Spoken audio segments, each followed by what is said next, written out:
¿Qué es poder? Lograr definir el poder en el siglo XXI va a ser central para poder definir cómo serán los procesos políticos y los procesos sociales dentro de los próximos 10 años. Corrernos de las realidades del siglo XX y las realidades del siglo XIX para poder entender cuáles son los nuevos elementos materiales de dominación. Debemos recuperar los elementos analíticos del pasado, aprender de la historia que nos precede, pero comenzar a construir nuevos esquemas analíticos, nuevos esquemas de interpretación. Finalmente, comenzar a discutir si queremos ir hacia el paradigma de la posmodernidad o si queremos ir hacia el paradigma de la transmodernidad.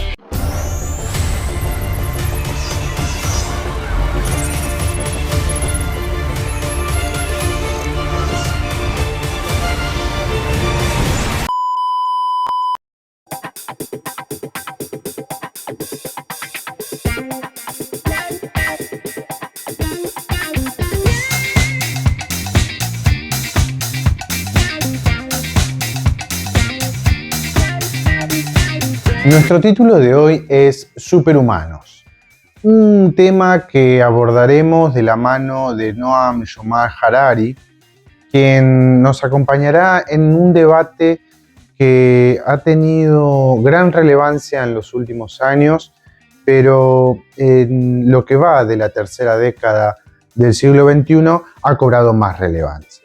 Una relevancia que no le ha dado el crédito suficiente a Harari por parte de los sectores académicos. Como siempre, presentamos aquí autores, fenómenos sociales, políticos, económicos, culturales, en clave de la filosofía política. Y eso es lo que intentaremos hacer. Harari es historiador y esta condición lo ha colocado en el ojo del análisis académico, con algunas miradas positivas y algunas miradas críticas y negativas sobre su investigación, sobre sus investigaciones, básicamente por dos asuntos. Por un lado, Harari es cuestionado por caer en la prognosis, en el hecho de pensar el futuro, un campo de análisis complejo y muy cuestionado por ciertos sectores de la academia, pero que claramente representa el tejido histórico por el cual la filosofía política ha trabajado y ha elaborado centenares de trabajos a lo largo de toda la historia de la humanidad. Lo cierto es que sus dos obras con las que trabajaremos el día de hoy han logrado tener un anclaje popular, un alcance popular que no ha logrado tener la academia, que no ha logrado tener esos sectores aristocráticos académicos, esos sectores de élite que se encuentran en los últimos tiempos, se encuentran bastante alejados del camino, del propósito de la difusión, de la comunicación con los sectores por fuera de las academias universitarias.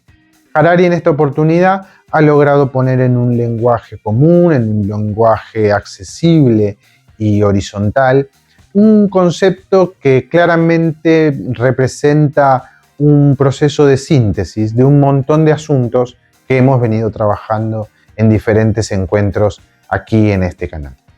No solamente microfísica del poder, la micropolítica y la macropolítica, las segmentariedades, los elementos de la macro y la micropolítica, cómo opera el régimen neoliberal frente a las sociedades del siglo XXI y cómo a través de ciertas obras literarias, como ha sido Un mundo feliz de Aldous Huxley, 1984 de Orwell, Fahrenheit 451, en fin, diferentes obras que también hemos analizado oportunamente y entiendo forman parte de esta trama que nos permite arribar el día de hoy a Noam Yomal Harari. Pero ha sido parte del camino de la filosofía recorrer los tres grandes campos del pensamiento: el pasado, el presente y el futuro. Y el presente, bajo su condición pretérita, permite analizar los dos grandes elementos que han inspirado a los grandes filósofos de la historia el pensar de la humanidad. El pasado como ese recorrido analizado desde tantos ángulos como pensadores han existido, y el futuro como la última gran frontera, el hacia dónde vamos, hacia dónde estamos yendo, cómo se van desarrollando los elementos de poder que existen hoy en nuestra realidad. Es en el 430 a.C. que Heródoto define a la historia como el resultado de la interacción de dos hermanas gemelas, la realidad y la fantasía. La historia, al igual que todas las ciencias humanas, todos los expertices humanos, todos los quehaceres y las artes humanas tienen un mismo nudo, un mismo nodo de origen, un génesis común, que es la filosofía. La capacidad de preguntarse por los asuntos que no son de rápida interpretación, de rápida observancia. ¿Qué es lo que se oculta atrás de la morfología de los fenómenos, las cosas y los seres? La materia y la forma, las leyes universales que operan en nuestra realidad. ¿Cuáles son los fenómenos que son capaces de ser interpretados? Saber y poder, nos diría Foucault. Cómo el saber y el poder nos llevan a la interpretación de los elementos materiales de la dominación y el control, si ponemos el poder como eje analítico en la construcción de las sociedades. Y cómo ese poder ha establecido sus propios objetivos y sus propias misiones. De alguna manera, y a mano alzada, interpreto que hacia aquí hacia aquí va el espíritu de las obras de Harari que analizaremos hoy. Como siempre, no hablaremos puntualmente de la obra con demasiado detalle. La intención es poder invitarlos e invitarlas a que lean las obras de este pensador, de este historiador, y nos ayuden posteriormente a pensar todos los tópicos que Harari viene a poner sobre la mesa. En esta oportunidad vamos a trabajar dos obras de la mano de Harari. Uno es Homo Sapiens y el otro es Homo Deus. Homo Sapiens, de animales a dioses, una breve historia de la humanidad, publicado en el año 2001 en el idioma hebreo, y recién en el 2004 sale la edición en, creo, más de 64 idiomas. Y Homo Deus, de hombres a dioses, una breve historia del mañana, publicada en el año 2015 y en hebreo, y en el año 2016 en el resto de los idiomas. Con estas dos obras, Harari lo que hace es un gran recorrido de nuestro pasado, en los diferentes momentos en los que fue operando el poder y la morfología de las sociedades, los regímenes políticos. Por eso Harari debe ser interpretado a la luz de autores como Foucault, Nietzsche, Derrida, Guattari, diferentes autores que ya hemos venido analizando a lo largo de otros encuentros.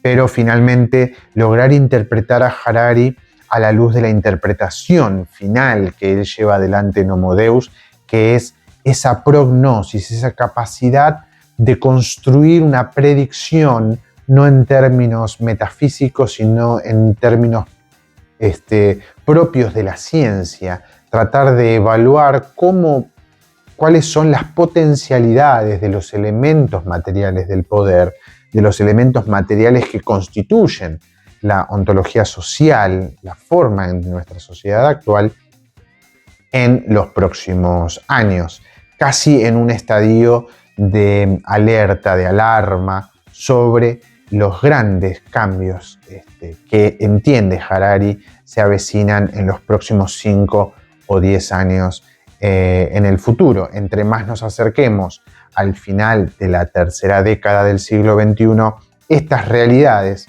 que Harari planteó en sus obras y que hasta el día de hoy continúa planteando en muchas obras más, empiezan a tornarse materiales, cuantificables, observables y finalmente, creo, deben ser susceptibles de análisis por la sociedad en general. En este recorrido, Harari abordará diferentes momentos de la historia, donde hará gran hincapié en el siglo XIX y en el siglo XX, definiéndolo como un gran periodo donde la oscuridad social, los hechos atroces del siglo XIX y del siglo XX han sido la marca característica de esa historia humana. Hambre, pestes y guerra. El hambre, las pestes y la guerra han florecido a lo largo de estos siglos a mirada de Harari, pero luego, cuando llega al siglo XXI, nos plantea el surgimiento de una nueva agenda. Una agenda que es la que nos convoca el día de hoy y a la que le prestaremos particular atención. Esta agenda, en términos generales, plantean tres tópicos muy puntuales, tópicos que iremos desmenuzando posteriormente. La inmortalidad, la felicidad y la búsqueda de convertirnos en dioses. Tres aspectos que a través de esta retórica irónica, entiendo, a la que recurre Harari, nos permite interpelar e interpelarnos frente a una realidad que viene de la mano de la robótica, de la inteligencia artificial y de todo el aparato de la digitalidad en manos del Big Data y los algoritmos que nos están conduciendo a una sociedad nueva, a una sociedad con usos, costumbres, con forma y materia totalmente nueva, inédita, si la miramos con el pasado, que claramente Harari describe de la manera oscura, del hambre, las pestes y la guerra. El concepto de inmortalidad que trae Harari lo plantea como un elemento disruptivo frente a la acumulación de poder. En términos económicos, el mundo capitalista del siglo XX, fines del siglo XX y principios del siglo XXI, han adquirido una morfología que ha concentrado la riqueza en muy pocas personas. De hecho, hoy 10 personas poseen más del 65% de los recursos del planeta, estableciendo así una estructura piramidal donde el primer eslabón de esa cúspide se encuentra en una distancia bastante prominente respecto de la inmediatamente consecutiva. Es decir, los milmillonarios y los billonarios y los grandes tenedores de las riquezas, de las corporaciones y quienes marcan el pulso de la economía global son quienes hoy poseen como agenda asuntos que claramente están alejados de los asuntos de los mortales. La desigualdad, la distribución de la riqueza, el acceso a la educación, a la salud, al trabajo. Todos esos esquemas están totalmente desapercibidos por parte de la agenda de estas personas humanas. En general, el 100% de ellos son varones, dueños de los grandes medios de comunicación, los grandes tenedores de los commodities que operan en el mercado global, etcétera, etcétera, etcétera. La inmortalidad aparece como un gran elemento irónico y a su vez también ejemplificador de los asuntos que hoy representan una preocupación para ciertos sectores sociales que tienen que ver con el acceso a todo un desarrollo tecnológico, biotecnológico, genético, que busca alargar la vida. Y aquí más adelante vamos a ir analizando las diferentes corrientes de la medicina y de la ciencia que claramente, gracias a las inversiones de estos sectores económicos, tenedores de las riquezas, comienzan a ser en diferentes espacios académicos, universitarios, laboratorios privados de investigación, etc. Luego plantea el concepto de felicidad, un concepto que ya hemos trabajado bastante en diferentes oportunidades. No es el concepto de felicidad como primer motor, no es concepto de felicidad en términos filosóficos, sino esa felicidad aparente y material, concreta y tangible, fáctica. Una felicidad que llega de la mano del acceso a las riquezas, del incremento del patrimonio, del acceso al capital. Una felicidad capitalista más cercana a la idea de Aldous Huxley en Un Mundo Feliz que a la felicidad de una utopía de equidad, de igualdad, de acceso a la justicia social. Al contrario, es un acceso a la felicidad a través del éxito económico y para el resto de los mortales es la felicidad ficticia, la felicidad construida por el hombre detrás del telón. Y finalmente este concepto de convertirnos en dioses. No plantea cualquier dios, ¿no? No habla del dios monoteísta, no habla de ninguna deidad oriental, sino este concepto de dios griego, hombre y mujer perfectos, estéticamente reconocibles en términos de la belleza romanticista de la Europa clásica, pero con todas las particularidades que ha traído la modernidad a nuestro tiempo.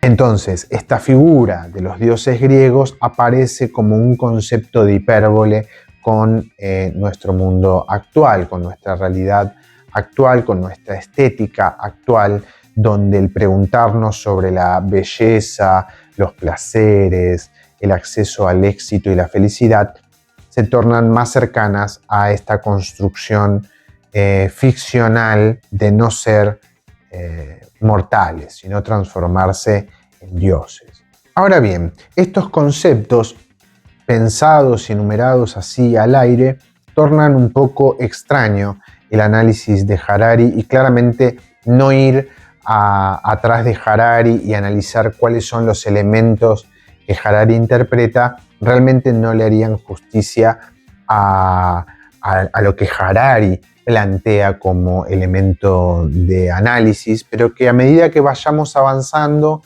sobre las diferentes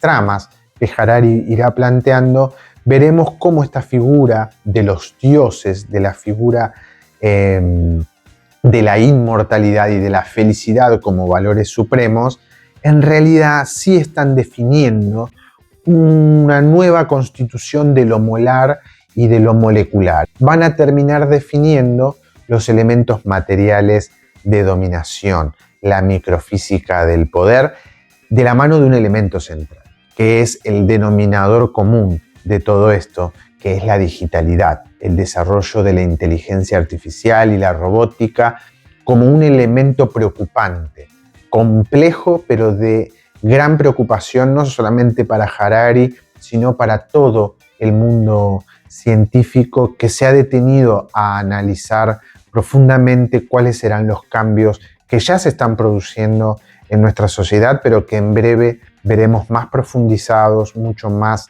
arraigados en nuestro cotidiano, cosa que aún no ha logrado materializarse de forma absoluta en todos los países del planeta, pero que claramente hacia ahí se pretende ir, hacia un desarrollo de la robótica, hacia un desarrollo de la inteligencia artificial desmedido, desbocado, claramente sin observancia de los asuntos morales, de los asuntos éticos e incluso de los asuntos profundos que la filosofía política ha traído a lo largo de la historia.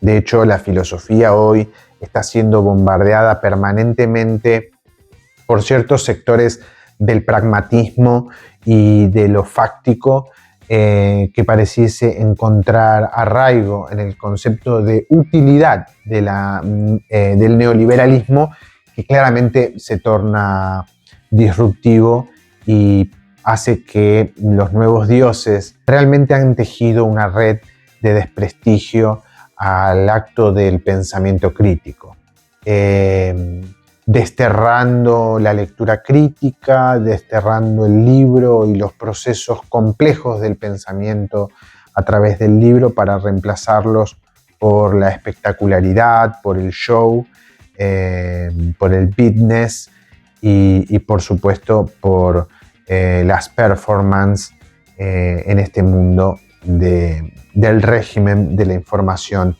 diría Byung-Chul Han.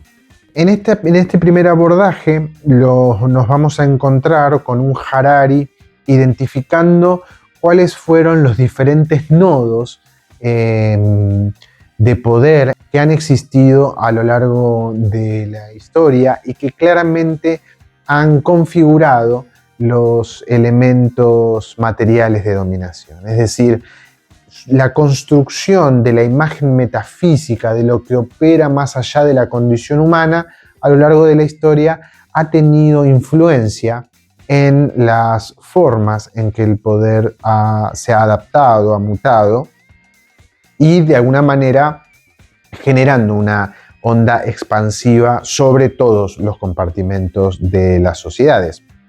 Nuevamente aparece Aristóteles hablando de las mores, de la segunda naturaleza, esos elementos que operan dentro de los espacios moleculares, de la micropolítica, la intimidad, lo privado y lo público. También otra vez este concepto del trinomio sociopolítico aparece como parte de nuestro recursero para interpretar en esta oportunidad a Harari. Aparecen 5 momentos muy puntuales que Harari identifica para poder establecer esta línea histórica. El animismo, el teísmo, el monoteísmo, el androcentrismo y los superhumanos. 5 momentos que vamos a identificar y vamos a describir para poder entender cierto recorrido de los elementos que venimos planteando. El animismo aparece como un elemento propio de la antigüedad, de las sociedades antiguas y primitivas europeas y asiáticas, indoeuropeas y orientales. Aparece el concepto de alma, de animus, como un elemento común en todas las cosas. Todas las cosas poseían alma, por lo que la vida aparecía en igualdad de condiciones independientemente del recipiente, independientemente de la forma y la materia que poseyeran. Había una horizontalidad entre todos los seres vivos que habitaban en la mente de esos humanos primitivos. Es decir, que el principio de igualdad recaía sobre un concepto de horizontalidad. Es decir, la construcción de los humanos primitivos, su mirada, su cosmología respecto al mundo, no poseía jerarquías. En términos primarios o primitivos, aparece este animismo como el elemento descriptivo de las sociedades. Por lo tanto, no surgían lo que sí veremos más adelante, verticalidades, estructuras condicionantes y aglutinantes del poder. Luego ya empieza a tomar forma otra morfología de la cosmovisión del mundo en términos religiosos, en términos divinos, que es precisamente el teísmo, que viene a ser disruptivo respecto al periodo anterior, porque la construcción de la definición del ser se volvía categórica, se volvía clasificante y en general verticalista, capaz de ser ubicada en una pirámide jerárquica, arborescente, diría Guattari y Deleuze, claramente con un tronco bien definido y con ramas que le pueden dar diferentes morfologías, una heterogeneidad propia de las sociedades, pero que respondían a un criterio central. Y este paradigma disruptivo es que no todas las cosas animadas poseían alma.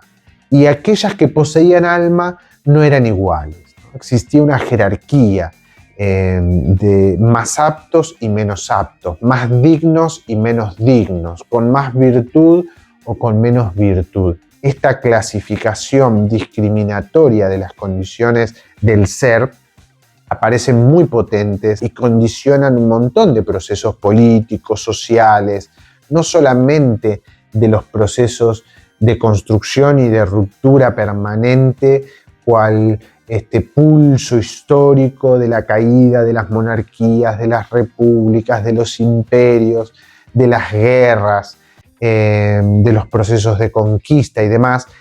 El rol de los sectores sacros de la Iglesia, los sectores de poder que respondían en nombre de Dios o de los dioses, interactuando en el gobierno civil, en el gobierno y en los imperios. Estos pulsos complejos comenzaban a surgir a partir de que el poder comenzaba a tomar otras formas y empezaba a recorrer los pasillos de las sociedades de formas muy distintas y casi colocando al poder como el elemento disruptivo, poderoso, frente a las sociedades.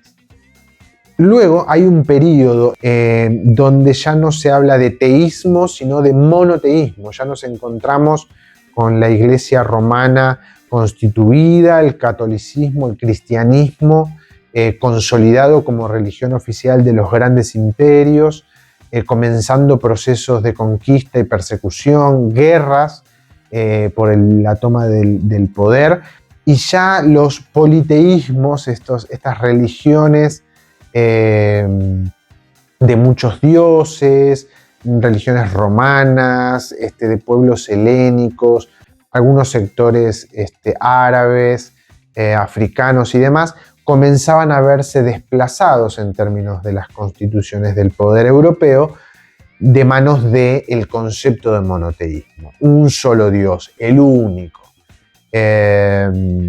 Y comenzaba a reconfigurarse no solo la interpretación del pasado, sino que también se reconfiguraban las estructuras del presente de ese momento histórico, y claramente iba a tomar forma el futuro inmediato, producto de esas decisiones, donde aparecía un único elemento capaz de describir el todo, el cosmos, capaz de describir el universo con reglas que le son propias, ¿no? Que responden a un solo Dios. Un Dios que solo puede ser interpretado por una aristocracia única.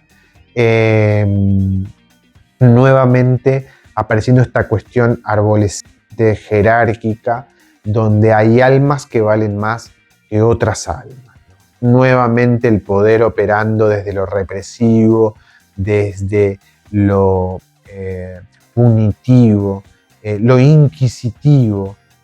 Pero claro, posterior a esta etapa aparece claramente identificable el surgimiento de la razón, del hombre como especie humana, hombre, con toda potencia, ¿no? Un periodo de luces, un periodo donde ciertos sectores aristocráticos perdían el sueño en la búsqueda de las verdades, casi como un intento de saltar atrás del periodo clásico y empezar a pensar en términos romanos y en términos griegos clásicos. Y comienza un recorrido, un despliegue de grandes teorías políticas, sociales, económicas, incluso culturales, que fueron dando otra forma. La ciencia aparece con gran potencia. Ya la Tierra no es el centro del universo, ahora entendemos que formamos parte de una estructura que posee como centro gravitacional el Sol. Ya Dios es corrido como el elemento capaz de describir, de universalizar, de totalizar el mundo. Entonces se produce un quiebre, un cambio de paradigma en esta mirada, de esta mirada teocéntrica hacia una mirada androcéntrica.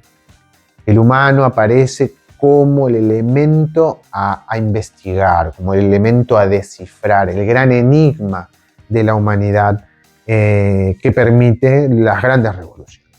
Y aquí surge la ciencia, el biologicismo, la medicina, la psicología, las ciencias económicas, el ateísmo, la burguesía moderna, los nuevos métodos de producción, la técnica y la tecnología industrial, los procesos que fueron moldeando los nuevos modos, los nuevos elementos materiales, diría Foucault.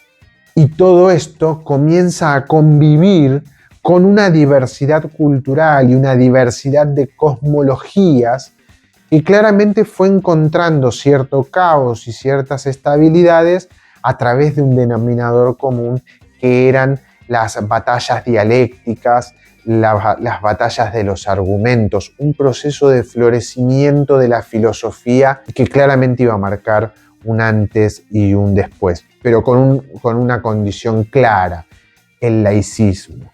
Claramente esta diversidad no iba a pretender volver a los viejos patrones de dioses o el dios como elemento aglutinante y definitivo, definitorio de la cosmovisión humana.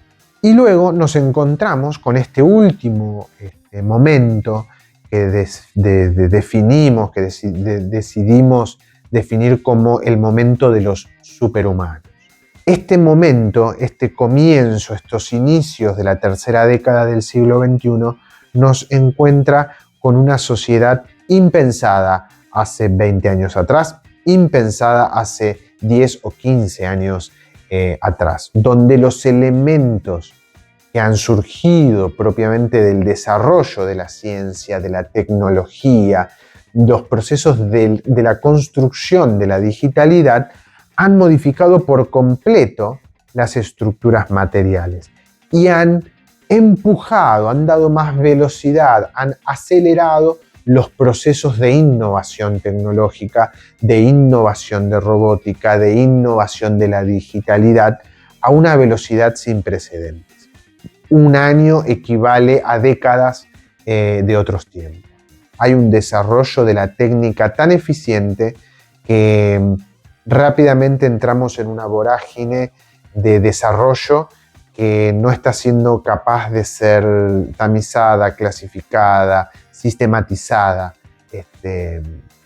por el pensamiento crítico, por la filosofía, por la política. Los partidos tradicionales han quedado afuera de este debate y son solamente tamizados, analizados, sistematizados solo a través de los tenedores del poder capitalista, de los tenedores de la riqueza y del capital, los dueños de las corporaciones. Entonces, claramente esta clase, ni siquiera aristocrática, ¿no? Es casi una clase totalitaria, una clase monárquica, ¿no? Representantes de dioses, los dioses en la tierra, los nuevos dioses, ¿no? Hombres y mujeres que están más allá de los estados, más allá de los gobiernos, más allá de las organizaciones políticas supranacionales, hombres y mujeres que están al margen de la ley, ¿no? Dioses, verdaderos dioses, ¿no? Recordamos cuando Platón y Aristóteles representaban un tiempo donde vivir fuera de la polis estaba destinado solo a las bestias y a los dioses. El hombre, el humano, debía vivir en la polis, debía desarrollar sus artes y sus expertices en la polis, ¿no? En la búsqueda de esa mejor politeia, ¿no? Por lo tanto, la morada por fuera de la polis, de la ciudad, del Estado, era solo destinado para las bestias y para los dioses. Bueno, creo que hoy hay una clase y un poco también Harari nos plantea que fuera de la polis habitan dioses y son nuevos y tienen poder y tienen riquezas y capital y su agenda radica en asuntos que en otros tiempos hubiesen estado solo en la tinta de obras de ciencia ficción, de películas de ciencia ficción y hoy forman parte de una agenda concreta que recibe mucho dinero y mucho capital en procesos de investigación. Ahí es donde aparece con claridad este momento histórico. el momento histórico de los superhombres. Bueno, este momento claramente aparece casi sustentado por un proceso ideológico de la ciencia. Hay cierto sector de la ciencia que con ningún tipo de plurito ni pelos en la lengua decide salir a plantear los procesos políticos que están detrás de las investigaciones académicas, pero hay un sector que intenta despolitizar, desideologizar para mostrarse más sacro, más puro, más blanco, e intenta de alguna manera justificar este desarrollo en la genética, en la biotecnología, que viene a apoyar esta idea del avance en términos tecnológicos y robóticos sobre la búsqueda de la inmortalidad. Básicamente hay un proceso discursivo y retórico, llamamos el reduccionismo biológico, ¿no? Lo vemos en todas las plataformas digitales de comunicación, redes sociales y demás, donde claramente vemos permanentemente este discurso donde todo pareciese estar explicado a través de los componentes biológicos del cuerpo, y con eso es suficiente, ¿no? Pero lamentablemente este reduccionismo biológico intenta explicar el todo con una sola de sus partes. Realmente no nos estamos deteniendo, la academia no se está deteniendo a llevar adelante una voz contrarretórica de este sector discursivo donde pueda marcar todos los elementos que componen la vida de la humanidad. Como hemos visto, el humano es un ser complejo, compuesto por capas, por mesetas, diría Guattari, cientos de miles de mesetas que componen todas las aristas, todos los segmentos, todos los vectores que conforman al ser social del siglo XXI. Pero la inteligencia artificial y ciertos sectores del desarrollo exclusivo y biologicista vienen de manera no inocente a generar un discurso que cuaje con los procesos, valga la redundancia, de desarrollo tecnológico, robótico y de la digitalidad, para volvernos más eficientes en el proceso de consumo y de producción, reduciendo a la mayoría de la población global a meros vendedores de fuerza de trabajo y grandes consumidores. En esto se ha reducido el esquema económico y social del siglo XXI, claramente condicionado por elementos realmente ágiles en la instauración de mensajes de fortalecimiento de esos procesos productivos. Sé emprendedor, poné mérito en tu vida, bailá, corré, entrená, tené una vida sana, consumí determinados productos, libera dopamina porque esto biológicamente interactúa con nuestra biología y nuestra genética, etcétera, etcétera, etcétera.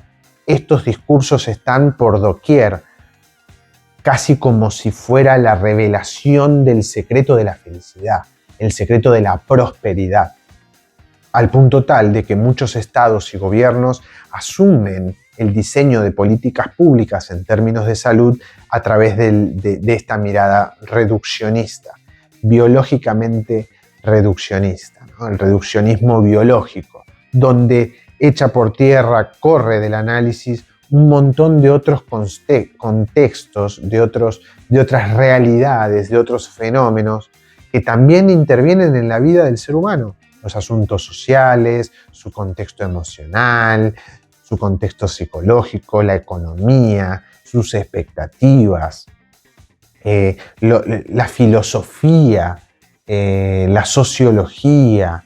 Realmente hay un montón de aristas que representan elementos casi constitutivos de la complejidad humana que están siendo corridos para, de manera no inocente, cuajar en el discurso de que somos una gran máquina que se avería y que puede ser reparada en términos biológicos.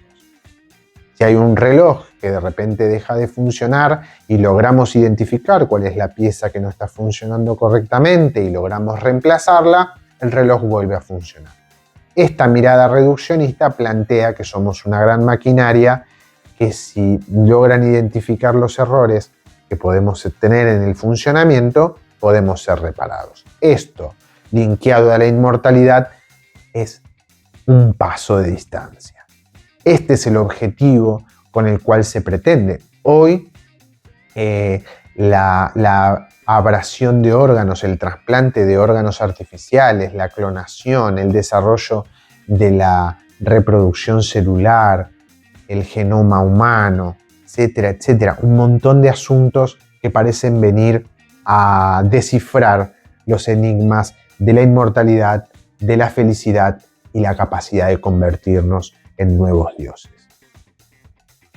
Y claro, resulta muy simple encontrar la analogía, como hablábamos al principio, con la obra de Aldous Huxley en Un Mundo Feliz.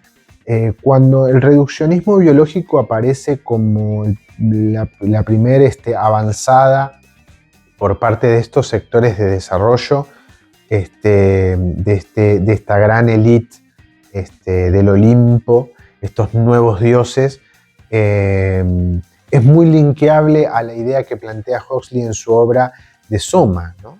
Si somos un sistema meramente biológico que puede ser reparado, claramente la salud mental y los trastornos mentales o las enfermedades mentales o los cientos de adjetivos que vemos pronunciar por parte de estos sectores se reemplazan rápidamente con una medicación, con una farmacología de diseño, con el descubrimiento, el eureka del nuevo tiempo.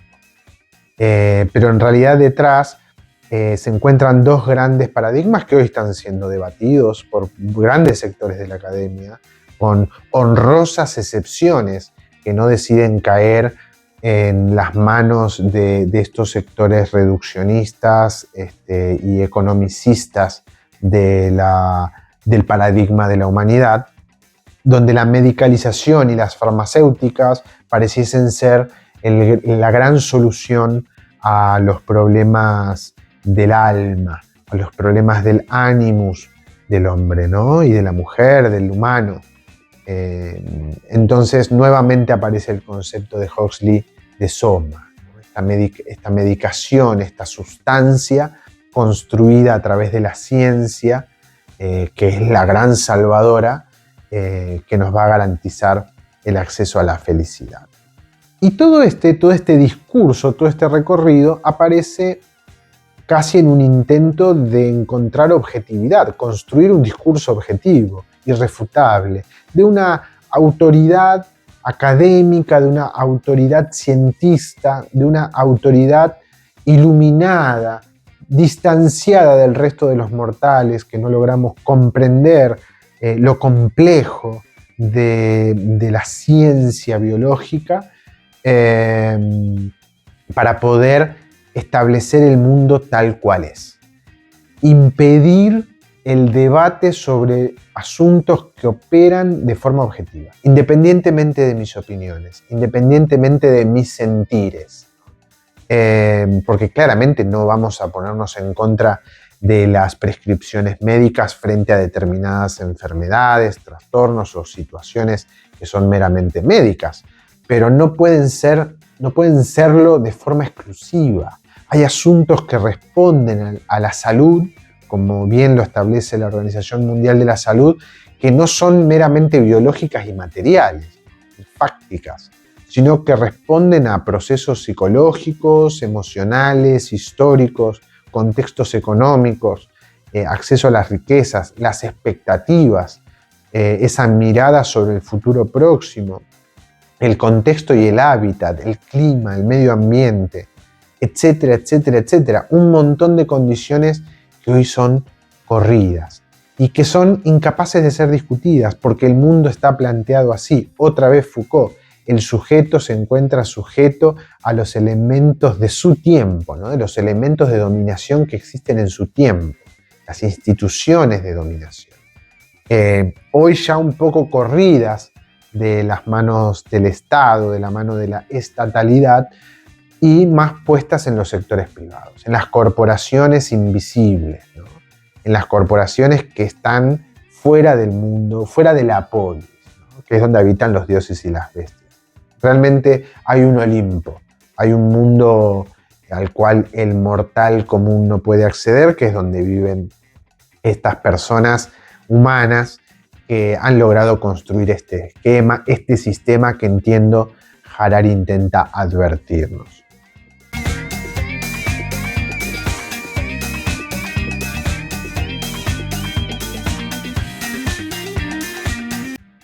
Ahora bien, dentro de este proceso en el que hemos medianamente sobrevolado algunos asuntos, por un lado históricos, que identifican algunos patrones de cómo opera el poder molar, es decir, la macropolítica, y también cómo eso ha incidido en la micropolítica, en los elementos más pequeños, en las primeras unidades sociales. Todos estos procesos han sido concatenados hasta llegar al día de hoy y que de alguna manera este tiempo que vivimos nos coloca frente a dos ideas. Una, en términos filosóficos, de observación de los nuevos fenómenos. Estamos siendo testigos, somos una generación que será testigo del cambio del mundo como no lo hemos visto antes. Estamos observando de forma gerundia, es decir, del aquí y del ahora. Es un proceso actual que se desarrolla en el pulso cotidiano, que comienza a transformar los esquemas de producción, que empieza a transformar los esquemas de consumo, que empieza a transformar las estructuras de poder y la política.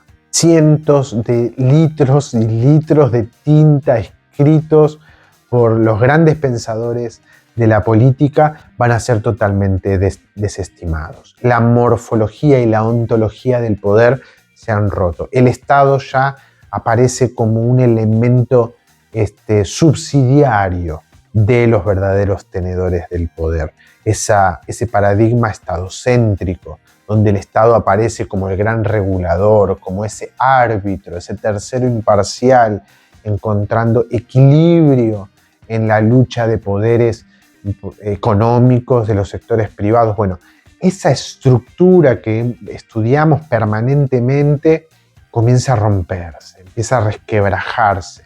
El poder se distancia de los compartimentos clásicos y tradicionales para alojarse en un gran monte Olimpo donde habitan seres que en algún momento fueron humanos, pero que hoy ya no lo son porque han sido transformados por acceder a una fuente de riqueza casi ilimitada, con una glotonería de consumo tan poderosa que aún así esa fuente seguiría sin agotarse.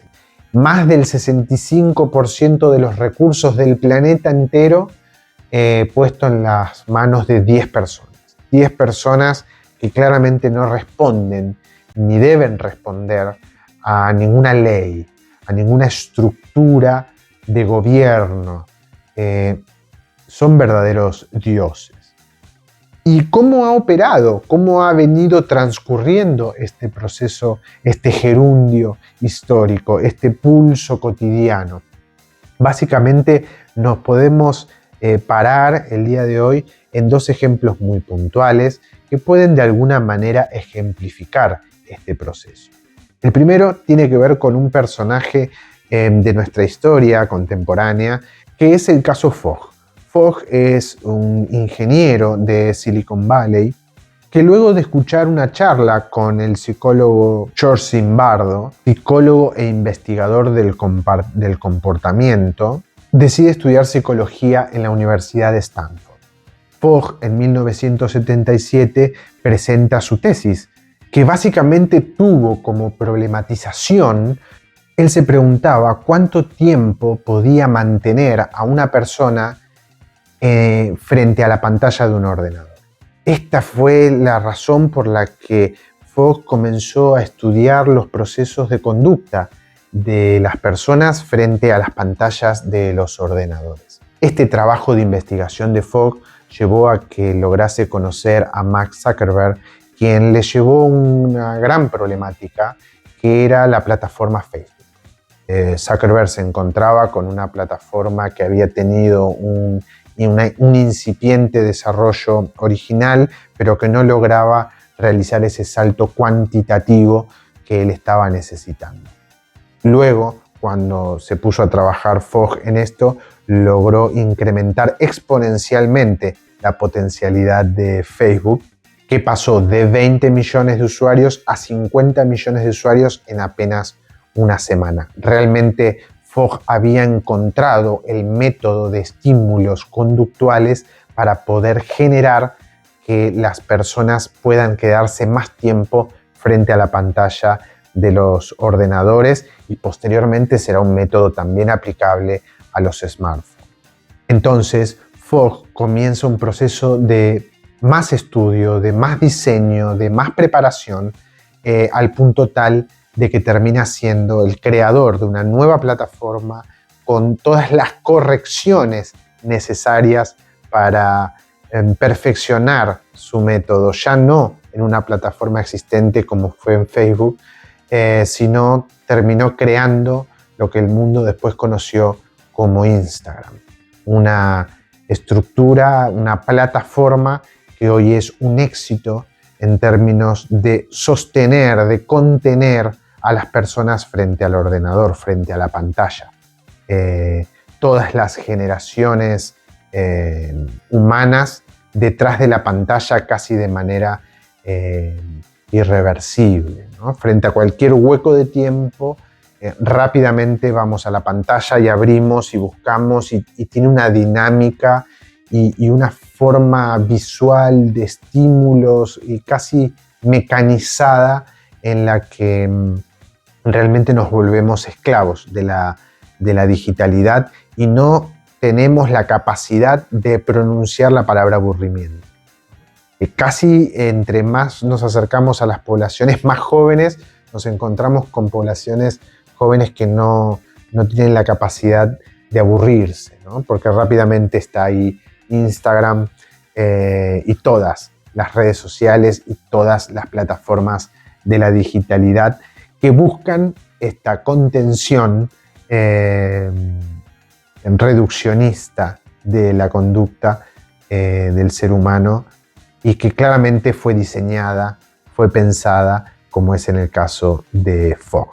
Y nuestro segundo caso viene a colocar un poco de equilibrio en este análisis, porque ya no vamos a hablar de esta mirada de desarrollo de la ciencia conductual a través de las plataformas de redes sociales, sino que vamos a hablar del sector académico, de los nuevos pensadores, de lo que está ocurriendo con estas nuevas tecnologías, con la robótica y por supuesto con la digitalidad. Y en este segundo caso nos encontramos con Michael Desmuguet. Michael Desmuguet es biólogo y científico neuronal, director del Instituto de Investigaciones de Salud Médica de Francia.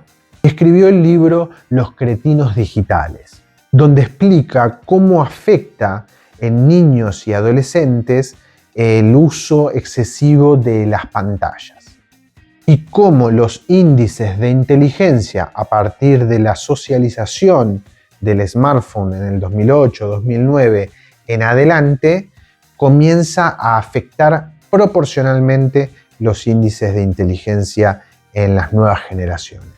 Y es un dato duro, porque claramente nos viene a advertir que nos estamos encontrando con la generación menos inteligente de la historia.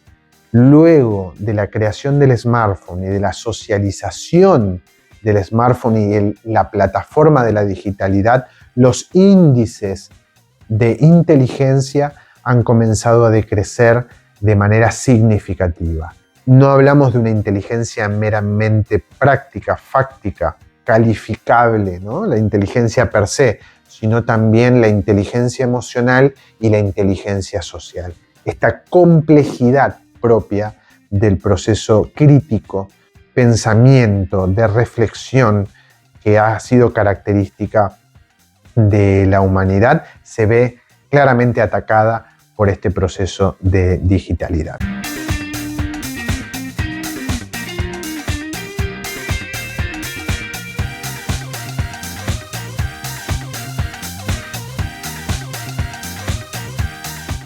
Bueno, ahora bien, claramente este planteo, este contexto general respecto a lo que nos inspira a interpretar a Harari y sus dos grandes obras que hemos sobrevolado con algunos conceptos que operan como disparadores en nuestro encuentro, necesitamos detenernos a analizar cómo esta figura, esta protofigura de dioses, de nuevos dioses, en realidad vienen a definir casi como un escenario próximo de la reconfiguración de los elementos sociales de poder y los elementos políticos de poder, ¿no?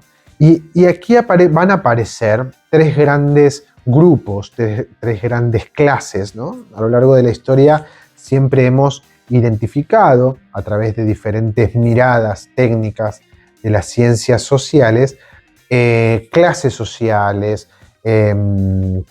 sujetos antropológicos, sujetos sociales, sujetos políticos y culturales, que han ido siendo característicos propios de su tiempo. Y a mirada de Harari, y por supuesto hay otros autores que se colocan en el mismo análisis, el mundo moderno, el siglo XXI, está yendo hacia finales de su tercera década, planteando o avisorando la hipótesis de una reconfiguración social y política que a priori podría ser segmentada en tres grandes categorías.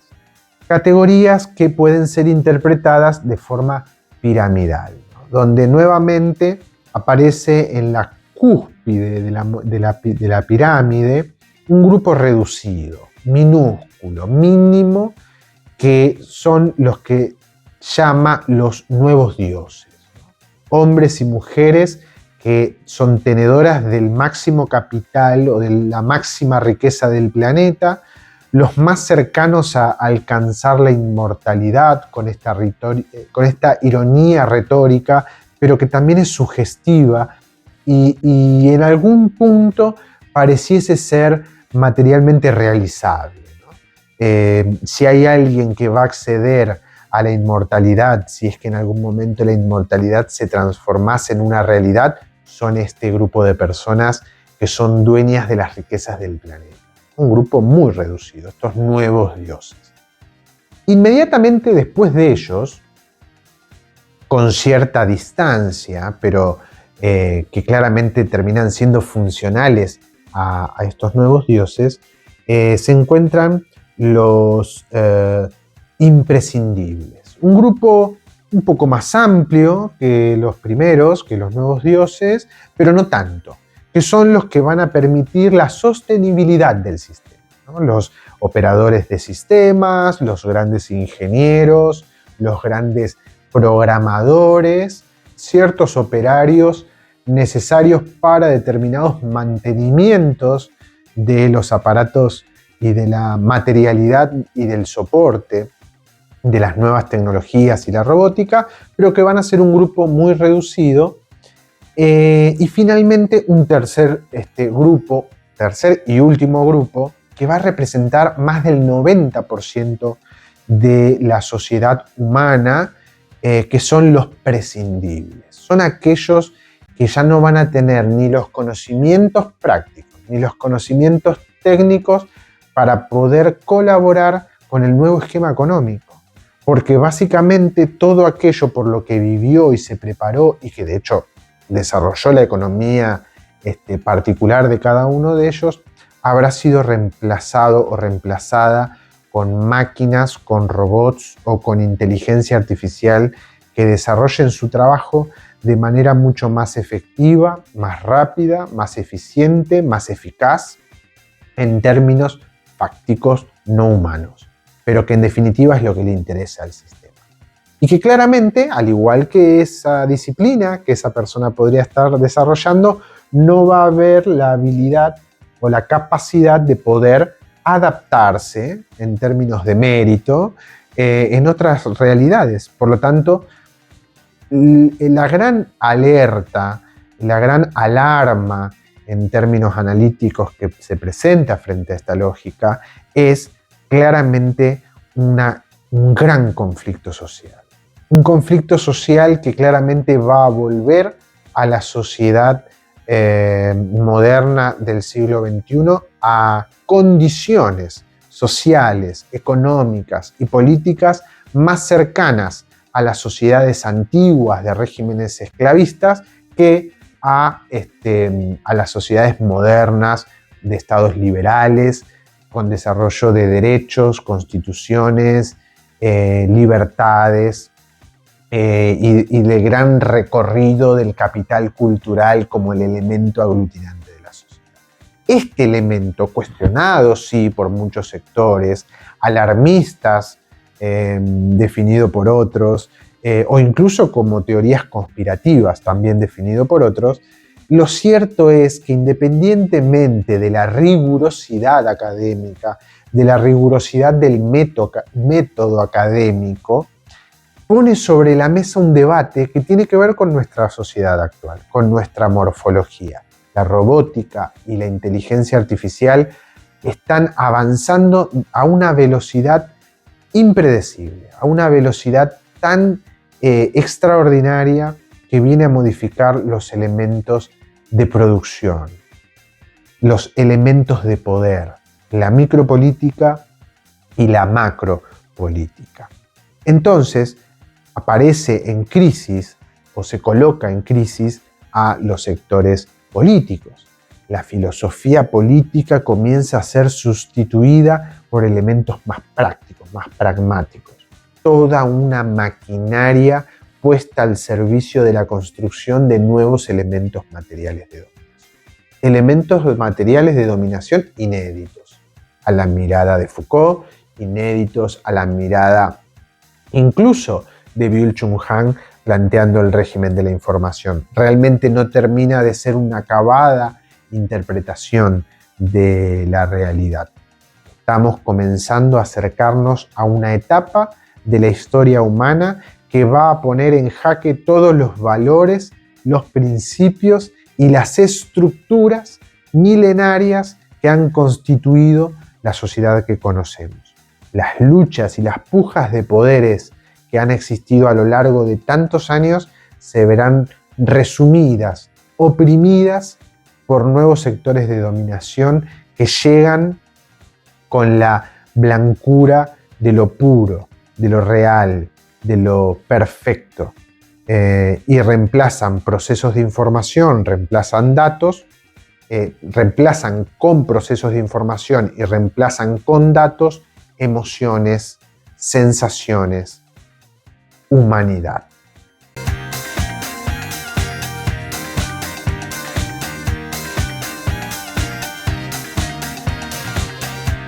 Finalmente, para dar un cierre a este proceso meramente retórico que realizamos hoy y en diferentes asuntos que están formando parte de nuestra realidad, que lo estamos viviendo al calor de los acontecimientos, incluso nos encontramos desprovistos de información analítica, nos hace falta producir más análisis, nos hace falta producir más investigación objetiva, en clave filosófica. En mi caso, uno termina sintiéndose desarmado de los elementos analíticos. Nos encontramos desprovistos de recursos analíticos. Podemos encontrar interpretaciones, podemos encontrar miradas o incluso una cosmología analítica de la realidad, pero que claramente aún así se sigue observando lejana e inaccesible en un montón de aspectos. Termino recurriendo a ciertas obras artísticas del cine, como la película In Time, o la película o la serie muy conocida, Altered Carbon, pero que están siempre en el marco de la ciencia ficción y lo analizamos a la lejanía de la obra, ¿no?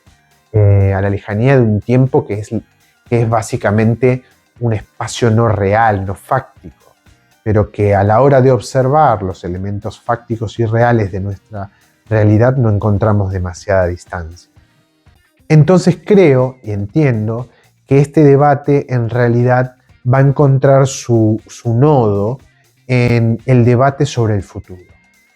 La discusión de la prognosis, el pensar el futuro, una filosofía del tiempo, una filosofía que piense en aquello que en realidad se encuentra en mi futuro próximo, que aún no ha llegado, forma parte de lo que entiendo debe ser un proceso analítico, reflexivo, que nos convoque a dudar de nosotros mismos, pero en un proceso de construcción de un contrarrelato, de la ruptura de una hegemonía, de un relato reduccionista, biologicista, que viene a correr toda una biblioteca entera para ser reemplazada por datos. Creo que necesitamos comenzar a construir una contrarretórica, una resistencia a estos procesos de interpretación de la realidad. Y ahí entiendo con mucha humildad que el debate se encuentra en dos conceptos claros y centrales que claramente le dedicaremos tiempo en próximos encuentros, que es pensar el futuro implica pensar primero en el poder. ¿Qué es poder? Lograr definir el poder en el siglo XXI va a ser central para poder definir cómo serán los procesos políticos y los procesos sociales dentro de los próximos 10 años. Definir poder del siglo XXI es poder corrernos de las realidades del siglo XX y las realidades del siglo XIX para poder entender cuáles son los nuevos elementos materiales de dominación. Seguimos interpretando el siglo XXI con herramientas propias de otro tiempo.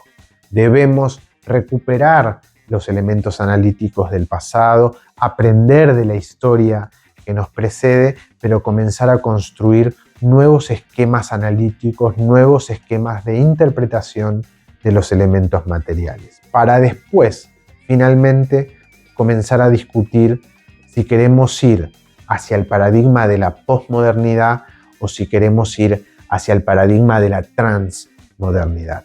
Son dos conceptos centrales que vamos a necesitar como sociedad comenzar a discutir. Todos los asuntos que hoy se han transformado en el under, en el subsuelo, que cada vez se engorda más, necesitarán ser puestos sobre la mesa para mostrar que ese discurso hegemónico, biologicista, reduccionista biológicamente, que viene a fortalecer la idea de la robótica, la innovación tecnológica, el desarrollo de la inteligencia artificial como el futuro próspero, como la utopía de Aldous Huxley. Realmente hay mucho material de pensamiento crítico que necesitamos volver a retomar para empezar a analizar cuáles son los elementos de poder que se avecinan frente a un mundo donde el núcleo del poder, donde el núcleo de la dominación yace en la inteligencia artificial y el desarrollo de la robótica.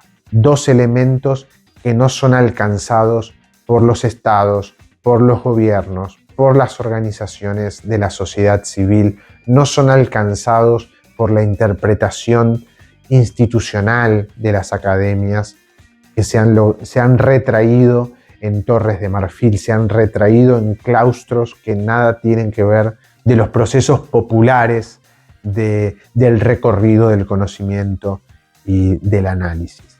Estamos frente a un momento donde necesitamos volvernos terceros imparciales. Necesitamos alejarnos de la escena para poder analizar cuáles son los elementos que operan en la sociedad de la tercera década del siglo XXI.